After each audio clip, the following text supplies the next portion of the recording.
Let us pray. God, you have spoken to us through in many ways, and today you have brought us the words of Paul to inform us, to instruct us, and so that we too, like the Galatians, may benefit from Paul's wisdom and his inspiration. We ask this to be with us this morning in Jesus' name. Amen. Amen. All right, where did y'all leave off? Remember? Not very far in there. No, I think you just had. Maybe. Did you finish the let me first see. chapter? Yeah, I think Yeah, we were in the second probably. Okay.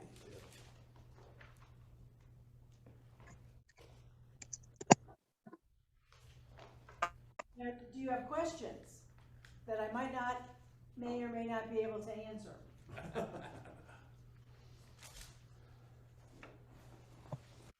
Have you read ahead?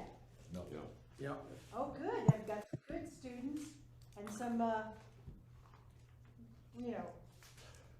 so good.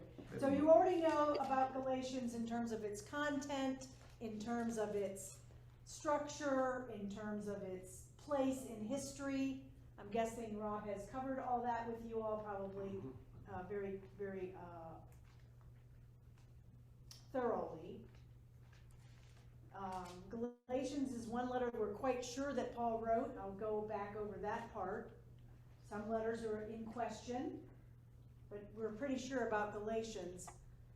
And we also know that Paul has this very interesting relationship with the churches in Galatia, whichever that might be, whether that's in the northern part or the southern part, but he has some,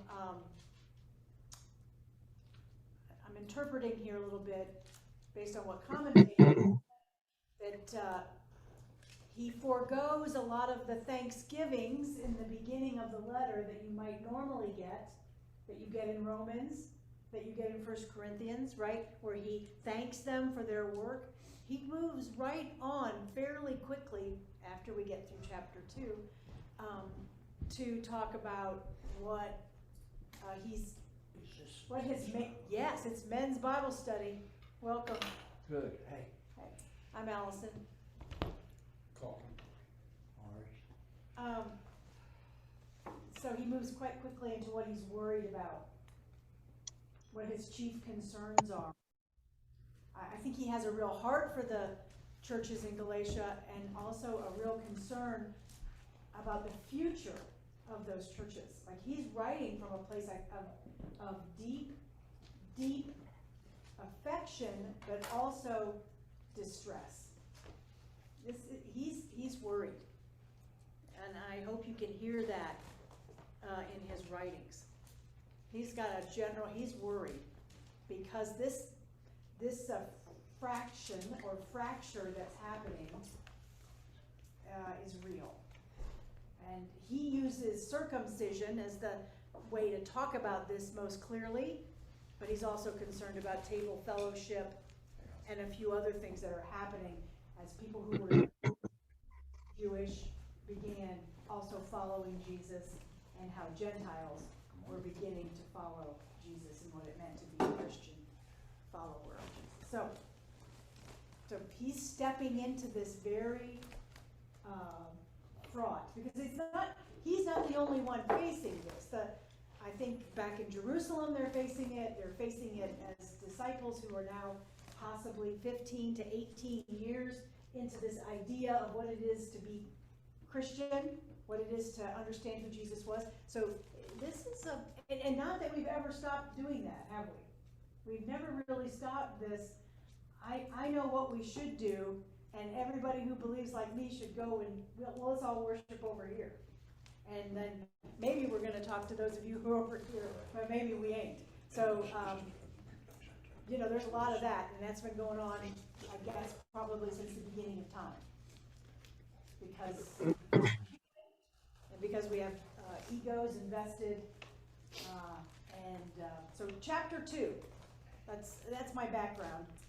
That's what I understand about who Paul is and what he's doing there and what he's trying to accomplish in this letter. So, do you all read together? I didn't ask Rob any of these crucial questions. Do you read through a couple of verses and then discuss them? We So that you get the text? We haven't done that, but No, Rob usually just teaches. summarizes and He has might his read notes. some things and then talk about it, some Yeah. verses. and Well, talk do you about mind it. if we read? You're in charge. I am in charge. That's right, yeah. Well, okay, so we're gonna read a little bit so that we know what it is we're learning about. All right, we'll go to the, as we used to say, we go to the source material. The source material for us, in this case, is scripture. That's our source material. It's as close to first person as we're gonna get, I'm afraid, so. So then after 14 years, I, which is Paul, right, went up to Jerusalem with Barnabas, taking Titus along with me. I went up in response to a revelation. Then I laid before them, though only in a private meeting with the acknowledged leaders, the gospel that I proclaim among the Gentiles. You notice that's gospel with a small g, okay. The gospel that I proclaim among the Gentiles, in order to make sure that I was not running or had not run in vain. But even Titus, who was with me, was not circumcised, though he was a Greek. Question, Yes, privately with those esteemed leaders, those are the head of the the Jews in yes. So town? who would that be? It would be Peter and James. The brother. Yes. As far as we know, that's who would have been there in Jerusalem. Now, whether this is the council at Jerusalem, right? There's a lot of effort has gone into trying to figure out which visit to Jerusalem this was for Paul. His first visit, his second visit, and where the church was and what was happening. And that gets, what else? We use the writings in Acts, right, to sort of give us a time frame. But much of these questions are unanswered. We look for clues. There's been much written about, and there are people who side with, this was the first council, this was the second council, whatever it was, but yes, it would have been Peter, and it would have been James, and who else? We don't know. We don't really know. John. Collins. John. John? Mm-hmm.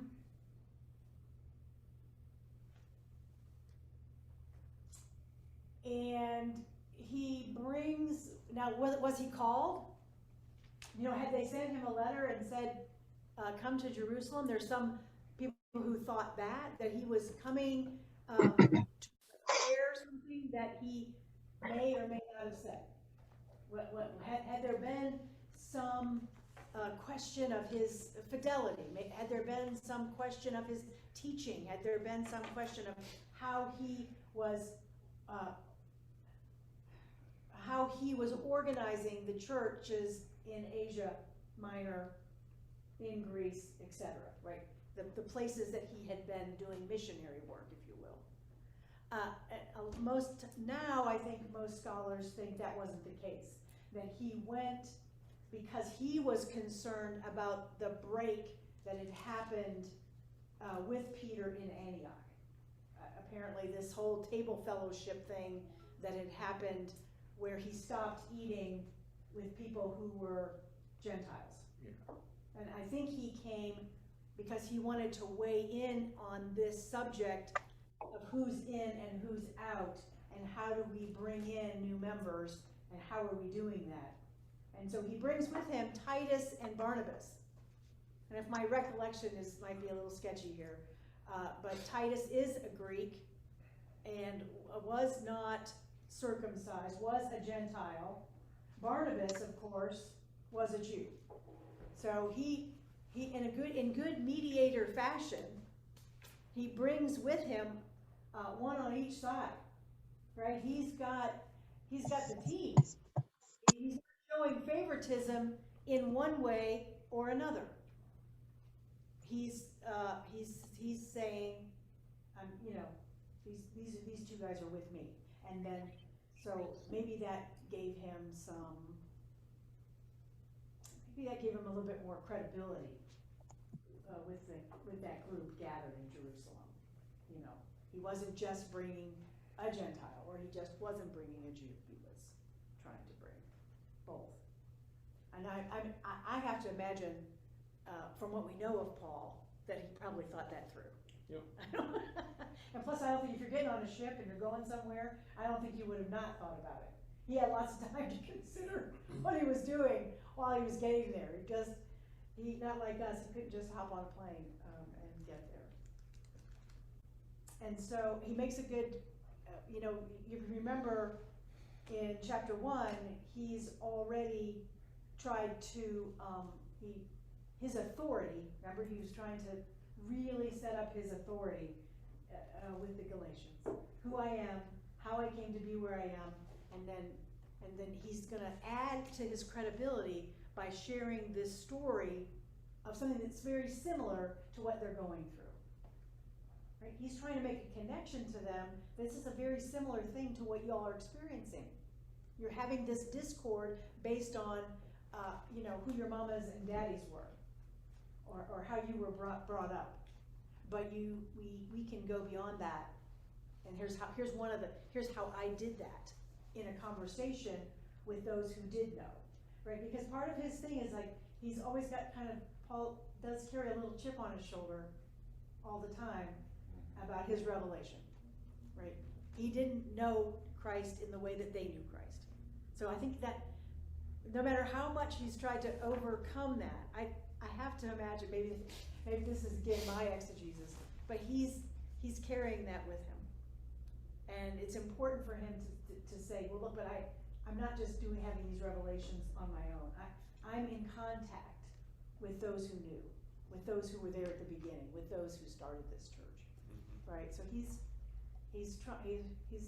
is another part of his resume, right? This conference is another part of his continuing ed, if you will. This is how he's proving to those folks that he knew what he was talking about in a certain way.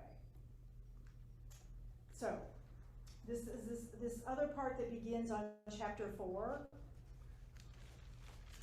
We jumping? No, not chapter 4, verse 4, sorry. Chapter 2. Chapter 2, verse 4. Right? He is, because of false believers secretly brought in, who slipped in to spy on the freedom we have in Christ Jesus, so that they may enslave us. There's this element of espionage or counter-espionage of people who became believers. I was thinking about like how the FBI sent folks into the Ku Klux Klan. I don't know, but or how they've sent people into other organizations to sort of find out what they're doing. That was happening then, Sure. in the first century, and that there is some thought that he was, so either he was part of that, or he was behind people who were part of that. So he's trying to lay those rumors to rest as well. I'm not one of those guys, right? That is not my intention. That's not why I came. And but we realize that there are those among us, and those among the larger church. This isn't just happening with you. This is happening everywhere.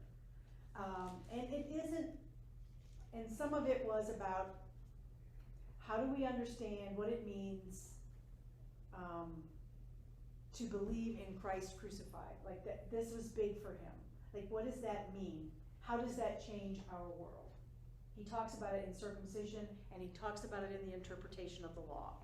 This is where Paul hangs his hat on this idea of how a crucified, resurrected Jesus changes everything.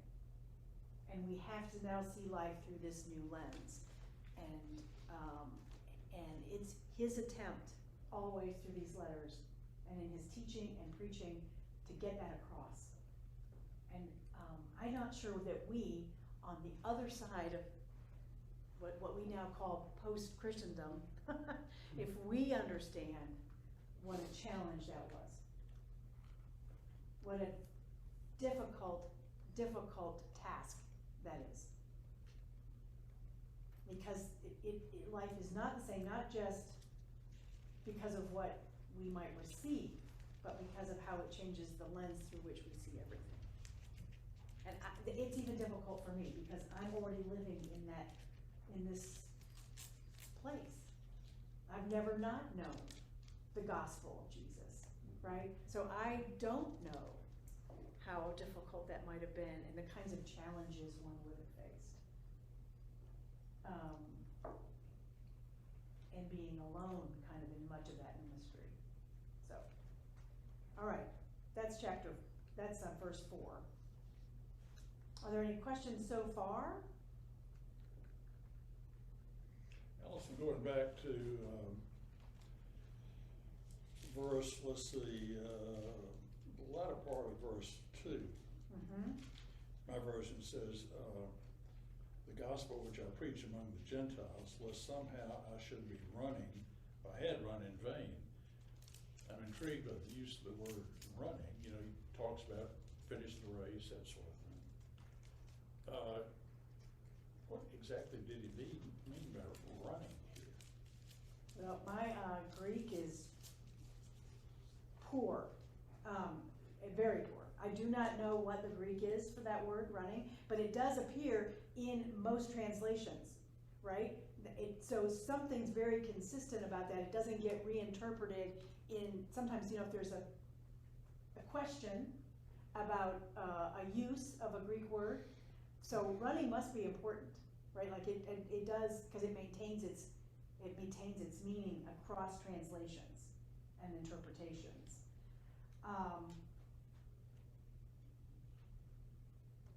But I think that's an expression, and I'm assuming that, and much like we have idioms, it's a Greek idiom, like, you know, I run the race, or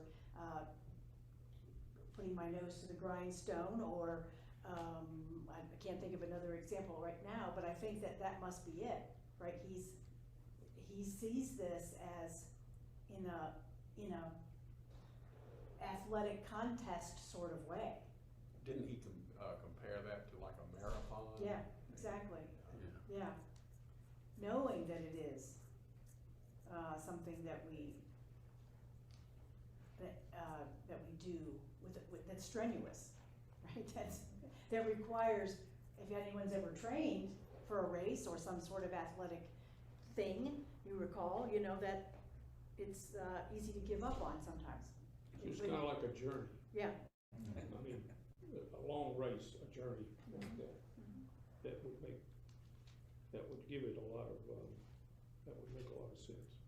Well, and certainly this, if now we're talking 14 years or 18 years into this time since his road to Damascus experience, that's a hefty journey. I'm not, you know, many of you probably worked in the same field or kind of work for a number of years. That's really not the case much anymore. People don't really, you know, do that much. I've only been a priest 16 years. I've been in church work for 40, and that seems like a long race. That seems like running. And sometimes I've asked myself, is that in vain? You know, and we all have had those moments. I'm pretty sure where you've been involved in some endeavor. I don't care if it's clearing your driveway from a fallen tree or doing something else that has taken more energy than you had anticipated. And then being able to decide if it was worth it or not. And begin to doubt whether or not your efforts have been on the right, you know, you've been on the right track. Yeah, I think we all go through times where we question our faith. Yes. And I think that's what he's referring to as well. Yeah. Yes, and I don't think Collins can hear you, Bob. Oh, no, just that I think we all go through times where we question our faith. And I think he's referring to that running the race in vain as a potential of, you know, because we do get into these things. We do get into these faithful times and unfaithful times. And I'm sure he had questions, and especially if he's having trouble with the leaders and others questioning his authority as somebody that never really knew Jesus. Yeah, he got knocked off his horse, but still never really knew Jesus, and yet you're coming here to be over us. It What the could heck be is that all not just questioning his faith, but questioning his effectiveness at getting his message across, or who he's Could be, getting it to, yeah. all kind of things Could like be his that. too. insecurities, yeah, I mean, Yeah. and his, lack of authority or whatever, I mean, all those things. His validity. Yeah, Effectiveness. very much so. Yeah, the validity thing was big with Paul. He always thought of himself as an apostle, even though he wasn't one of the 12. And the rest of the world thought he was, a preacher. A big difference. And that always seems to, when you read through his letters, that always seems to bother him. Too bad maybe he can't look back now and see what the impact he's had. Yeah. Yeah. I think he'd feel okay about Probably things. pretty pleased with that right now. Yeah. Well, if you think of it, actually, Paul is the beginning of the church, the Yeah. Christian church. Yeah. Up until then, they were Jews who believed the Messiah had come. Yeah. Paul's the one that really turned that around to know we're different. This is a study Bible, and the footnote says, sometimes we avoid conferring with others because we fear that problems or arguments may develop. Instead, we should openly discuss our plans and actions with friends, counselors, advisors. Good communication helps everyone understand the situation. And I guess that's what he felt like. I'm gonna run this race, and if they don't understand it, I'll speak to them again and, keep after it. Thank you, yeah. Yeah, sometimes I'm leery of footnotes in study Bibles, but that's a good one. That's a very good one, and we have structured much of our church life in that sort of similar way, haven't we? Where we take counsel. That's what church parish meetings are about. I mean, maybe they tend to take on a more financial bent often, but that's what church meetings are about. That's what General Convention is about. That's what the World Council of Churches was about. This is what dialogues that we have between our Jewish brothers and sisters are about. That we take counsel from one another. We believe in and Paul sets that up beautifully, and thank you for that. That community is important. It's important to how we see ourselves as church, and how do we resolve the differences that we face? And the necessary dialogue associated with it. And the dialogue associated with it, yeah. Yeah. Yeah, so that makes it, that's an interesting kind of umbrella over all of his letters. And particularly this chapter 2, Thank you for that. What else shall we say before I move on? Collins, yes. No, we can't hear you. I'm sorry. You're muted. No, something's going on with this.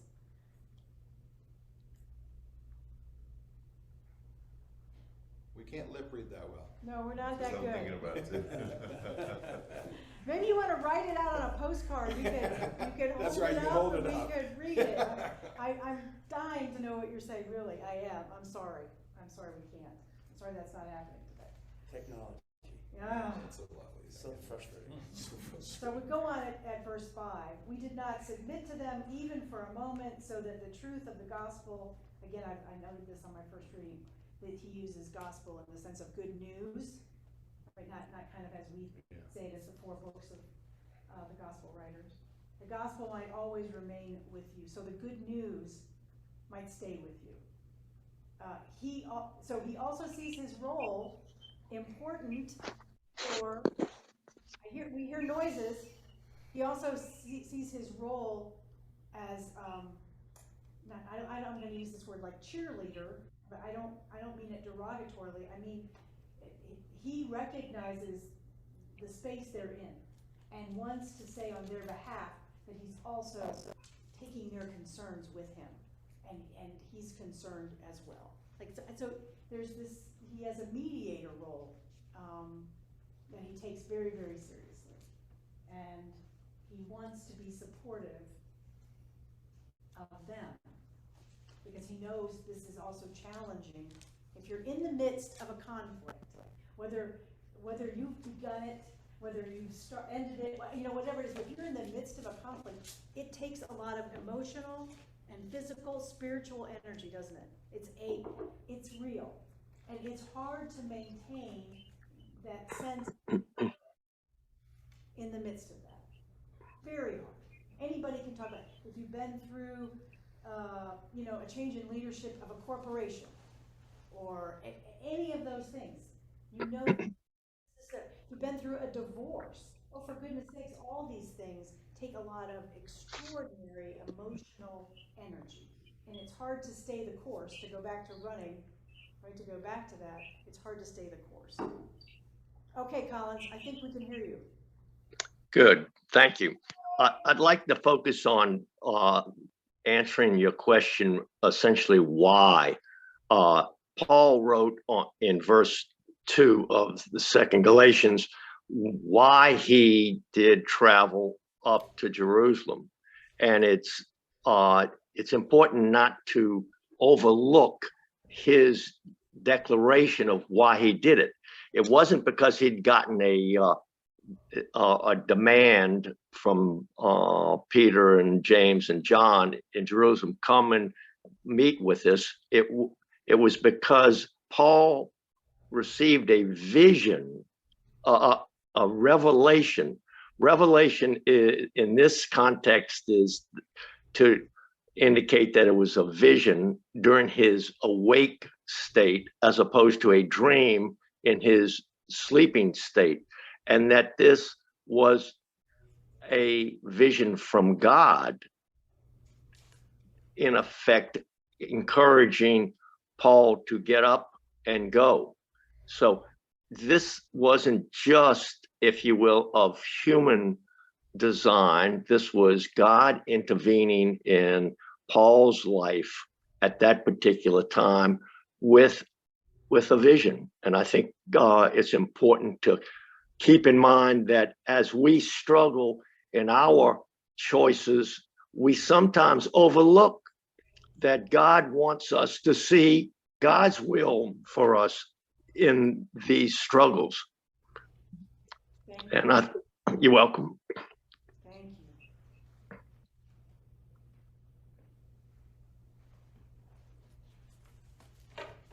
It's sometimes hard for us to hear that word revelation, and not assign someone as being crazy, right? If someone tells you that they've received a revelation from God, how would you all respond? It would depend on how well you knew them, right? Was this consistent, or was it on the street corner with a sign? We might feel differently about it, but How do you mean, a revelation concerning someone else, or what do you mean, just any kind of revelation? Well, I don't know. If someone, I think that God has spoken to me, but it's never been as clear as go to Jerusalem. Right? And who have I shared that news with?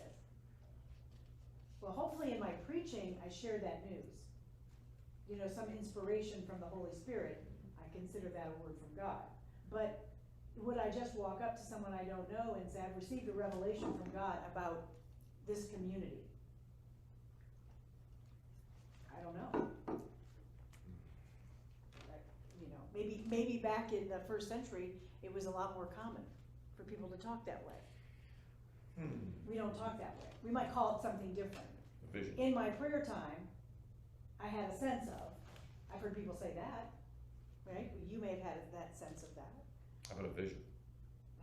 Or I saw something. Are you volunteering that? I have envisioned something. Envision. And have been kind of nudged by to make this happen. Okay. Seems to me a revelation, that term is a little stronger than vision. It's a unique thing to go through a revelation. I've been there. Mm-hmm. That's how I got into prison ministry. Mhm. It's a calling. It's it's like a very strong calling. You don't know why, you don't know how, and you don't care. It's, oh, I know. Matter of fact, I used to refer to it as the I know. You know, I know that God called me to this ministry. There's no question about it. It's the most illogical, stupid thing in the world, and I'd never do it, but here I am. So yeah, it's a very, very strong vision. Was it chilly? Oh, yeah. Yeah. But it's a chair faith thing, what we like to call a chair faith. When you came in and you sat down, you didn't question whether your chair would hold you. You sat. Oh, no question. So at all. it was definitive as that, it was, I think is what I'm hearing you say. It was as definitive as that. We don't question what the chair's gonna hold us, we just sit down because we know it will hold us. And you're saying that you know that that vision was that strong. Yeah, and I knew what my ministry was, because of health and the fact that they closed the prisons in North Florida. There was no question, you know, about the fact that that chair's I gonna hear that in hold. your voice, yeah. Nice. There's no question that, what? The chair, that's what Yeah. he's That- saying. When you sit down in a chair, you don't think, is this, I mean, you might. I got you, I got you. I mean, normally, No, I know that. there's been times in my life. I've looked at a few chairs, right? Yes, right. But I think generally speaking, we understand what Yeah. you're going for there. Thank you. And that does set apart, kind of, I prayed about something and something happened. This was something that came to you unbidden. Proactively. Yeah, well, yes. I spent 30 years turning people away from Christ. And I was postulant before that, so I had studied and it's, you know, if you know enough about the scripture, you can confuse the heck out of people and turn them, and I was really good at it. And I did that for over 30 years. Wow. And I did not believe that God existed. But then I went to Presidio, and I was sitting there on Friday morning, and it was like someone took a 2x4 and smacked me upside the head. And I knew that God existed. I knew that God loved me. And I knew that God had a mission for me. And it had to do with lost souls, because I had had a lost soul for so long. But I didn't know what it was at the time. And the second revelation was when I found out what my mission was going to be. I was working a Kairos team and went into prison, and everybody was all excited, and I was, you know, riding the train with the rest of them, until I walked through that gate and it clunked shut. And I went, oh my God, what am I doing here? These are bad people. I'm not really a bad person, you know. Little problem with spirit, but, you know, I didn't break the law. What am I gonna do with these people? I can't understand them. And sitting there waiting for the first inmate, it hit me that, you know, you're in the right place. It's okay. And when the first guy walked through the door, I knew I was hooked. So it's, they still happen. People still have revelation. Seems like we use the word vision, revelation. I'm hearing you say, and it makes sense, that a revelation is something pretty certain. Yeah. A vision, to me, says this is an insight, this is a possibility, but it's not a certainty. I mean, that to me is sort of the difference, and I'm hearing a lot of strength in what you're talking about. I mean, a lot of certainty.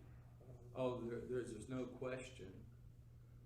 And even today, though I'm not doing active ministry right now, that knowing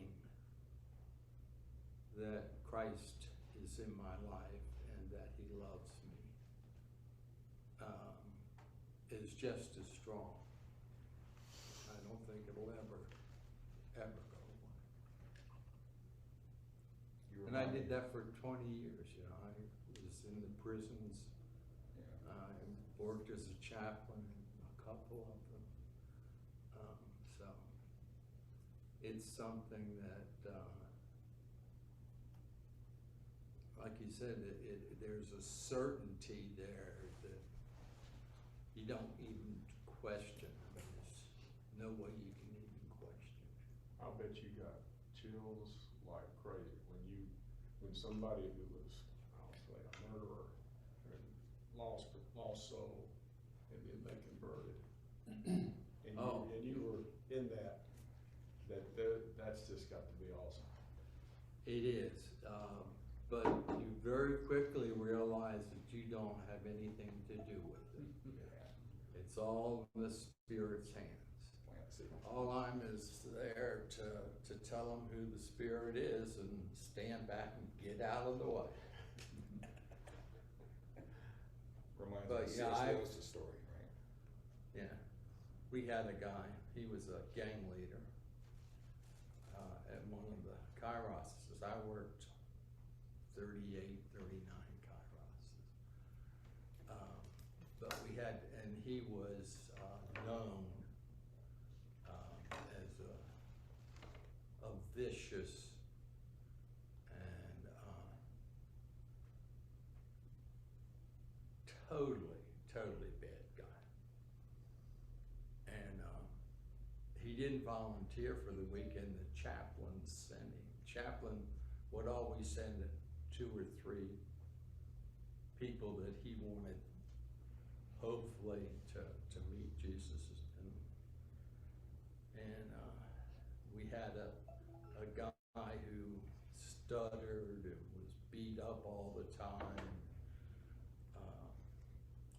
Well, the second morning, the gang leader wasn't there. And we figured, oh, well, lost that one. And in the afternoon, he came back and he had been in classifications, and the guy that's been beat up all the time he's been in was his new roommate.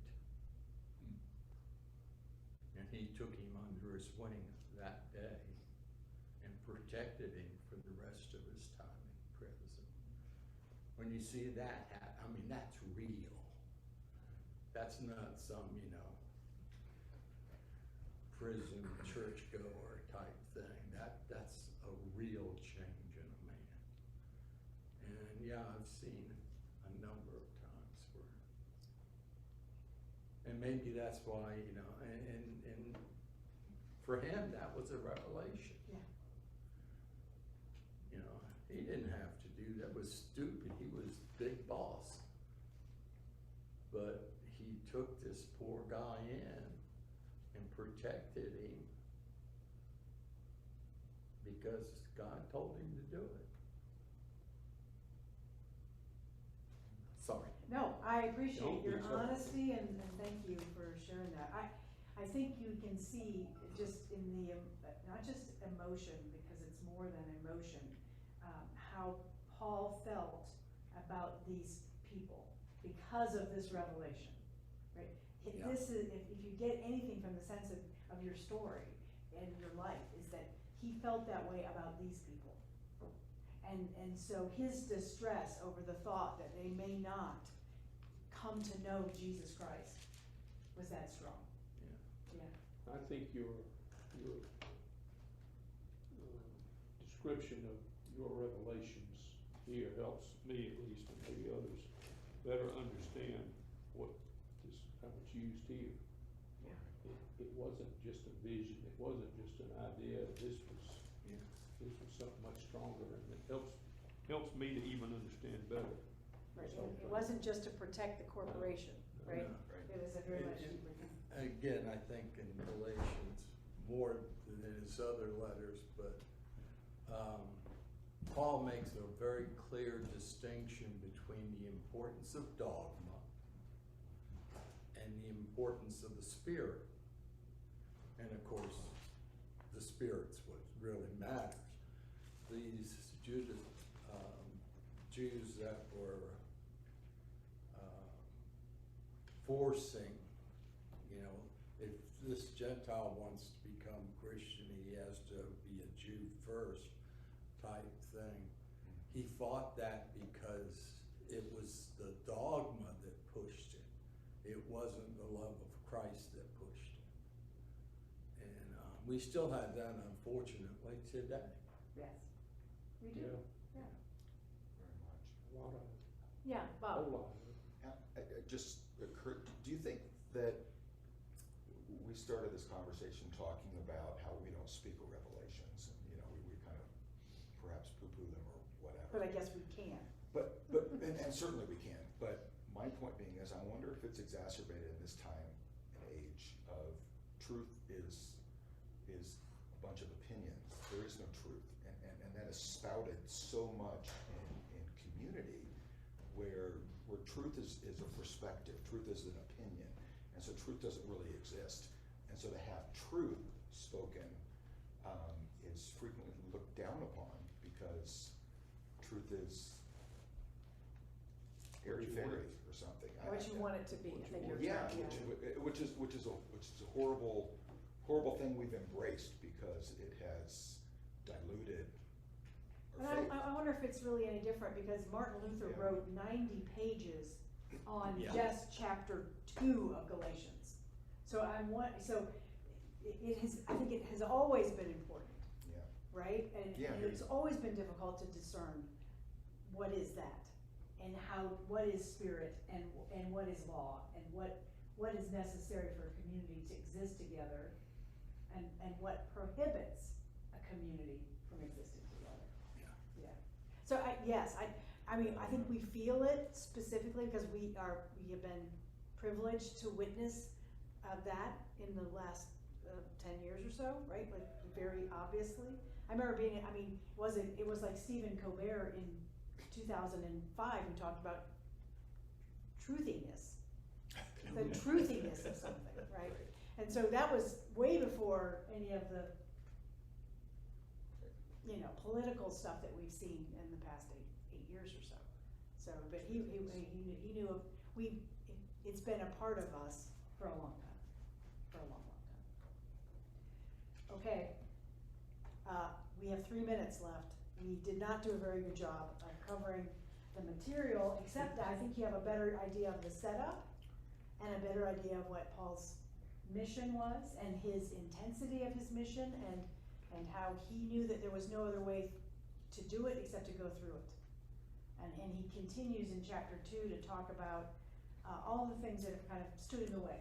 How is this presenting itself?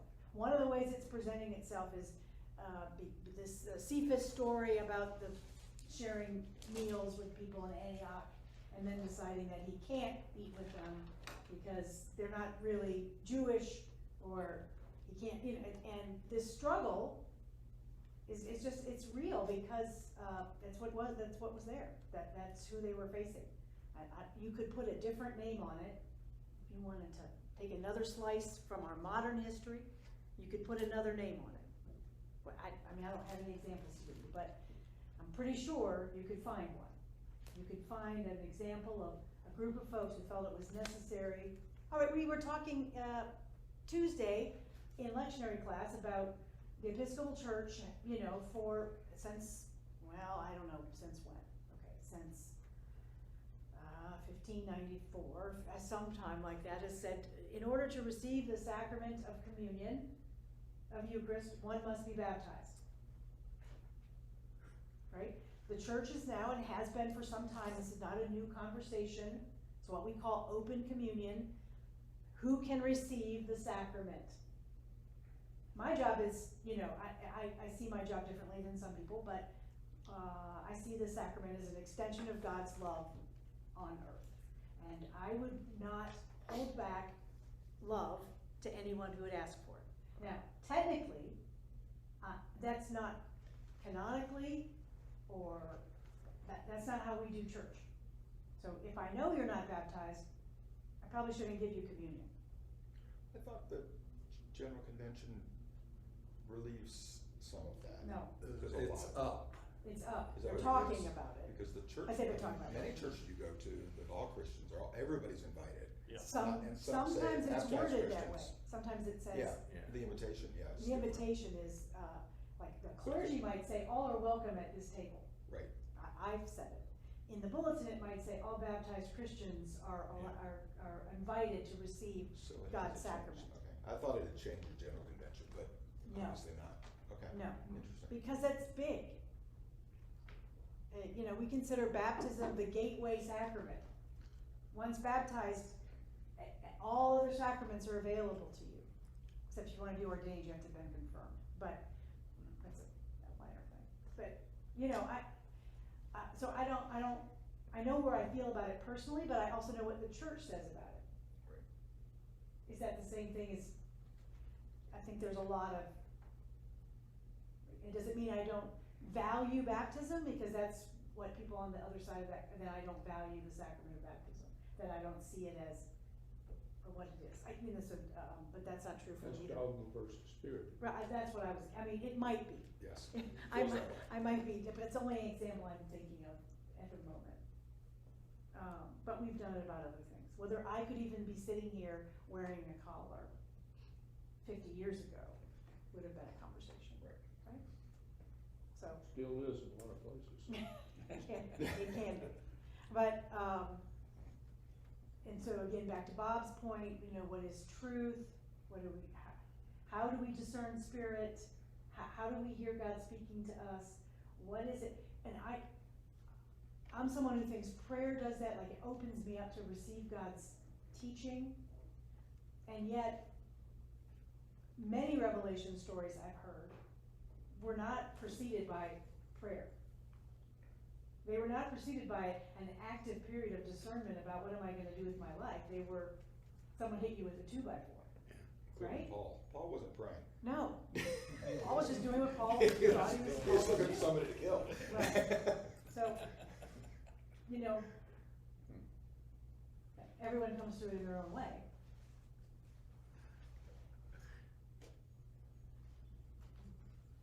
I asked you to continue to read, and when next week, when Rob returns, I hope that you'll fill him in on, and I will as well, but, continue to read this letter, and it gets, like this week in the lectionary, we read from chapter 3, and you'll hear it on Sunday. And Paul says, I'm writing to you in big letters. I want you to hear what I'm saying. We're not messing around anymore. This is what I'm saying to you. So he gets a little bit more, you know, he gets stronger as the letter goes on. He gets stronger about his need to hopefully have people hear him in a way that they can trust him and move toward some resolution in their own life and community about what it means to be a follower of Christ. And so he focuses, as he does in Romans, he focuses in Galatians on the law, on circumcision.